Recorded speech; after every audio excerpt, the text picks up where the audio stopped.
السلام عليكم ورحمة الله. بالنسبة للناس اللي يستعملوا بزاف الدراجات الهوائية ماونتن بايك، فنوري لكم ان شاء الله واحد الامر بالنسبة للمكابح لي فران.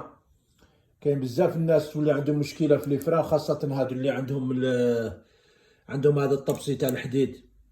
كما ترون، هو المشكل ما راهش هنا في الحديد، المشكل يكون غير عندكم في الحجر الداخل. كاين دي فران يجوا هنايا كيما راكم تشوفوا، هادو يجوا حجر الداخل، يجوا فيهم واحد خارجين، يجوا واحد فيهم 1 ملم هكذا، كي هادوك اللي فران تاع السيارات، كيف بحال.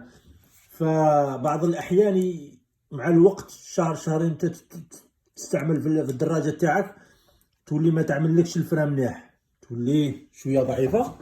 فانتوما واش ديروا؟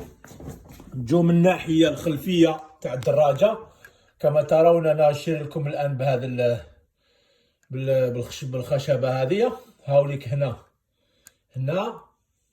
بالالانكي، تزير غير شويه برك يخرجوا الحجر اللي من الداخل، يخرجوا شويه، فقد يخرجوا. انت ما تزيرش بزاف، غير شويه هكذا، ان شاء الله باذن الله تنحل لكم المشكله بالنسبه للناس اللي يعملوا الدراجات الجبليه.